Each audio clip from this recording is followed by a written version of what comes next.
Well, I agree with you, but could it be hubris? I mean, I'm trying to see some light at the end of the tunnel here. And could it be because we did expose them, now they're forced to come out and admit it, but try to put a good face on it?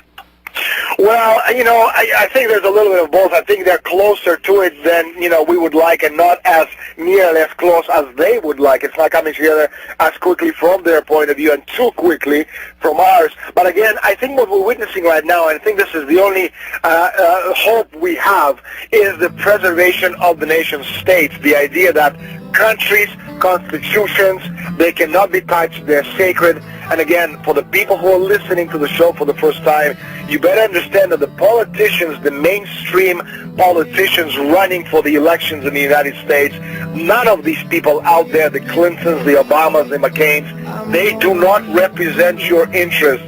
They're working against the interests of the United States. Final segment with Daniel Estulin coming up. From his Central Texas Command Center, deep behind enemy lines, the information war continues. It's Alex Jones and the GCN Radio Network.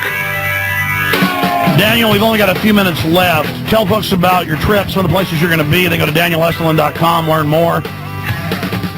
I'm going to be in New York City. I'm going to be in New York City for 3 days. We have lots of interviews planned. We have a big show in Portland, Oregon. If people live in the area, please get the tickets. We're expecting a full house. I'm going to be also in Los Angeles for 3 or 4 days. So we have a lot of things on the agenda. We have people calling from Canada.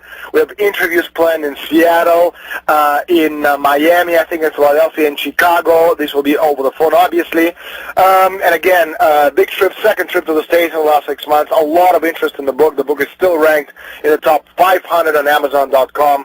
If I have about a minute and a half, Alex, I was thinking before the break of what you said. Now, what can we do? I think if a people is to participate in self-government, they must participate in the ideas by which society is self-governed. Ignorant, illiterate people cannot participate competently in self-government because they do not understand the issues of government and what they are. Again, if you think about the 19th century African-American slaves, literacy literally was the first condition of freedom. That's, I think, is a key issue because, again, what the New World Order Bilderberger is trying to do is to destroy, to suppress our creative powers of reason. Because yeah, they've dumbed us down. They've massively dumbed us down, and everybody else is obsessed with their iPods. And so people better wake up, or they're going to be slaves.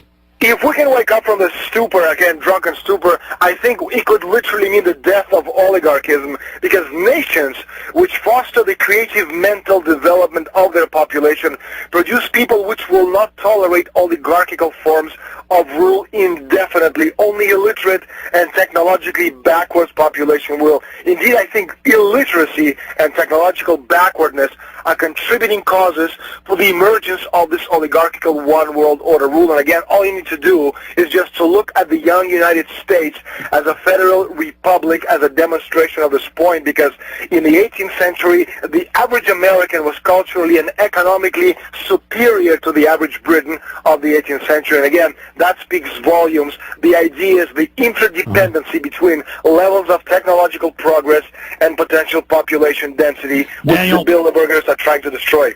I've got to get you up for a full hour. Maybe we can schedule that now for when you are in the United States.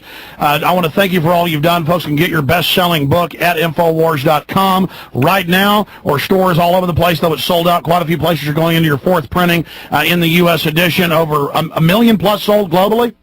1.5 million, and amazing. A micro publisher in the United States is publishing. Every big publishing house said, no, we're not interested, not right for us. But what have you sold, like 40,000 copies in the U.S. now? We've got, I think we're over 55,000. We've done about 1,650,000 now worldwide. We just sold our 50th country. That's going to be coming out in Croatia. So we have the entire world, for the exception of China and a couple of other nations. Daniel, I'm going to have Trey call you here in a minute and try to get you set up for a full hour to take calls while you're here in town next month. Great. Thanks for spending time with us. God bless you, Alex. Take care. God bless you.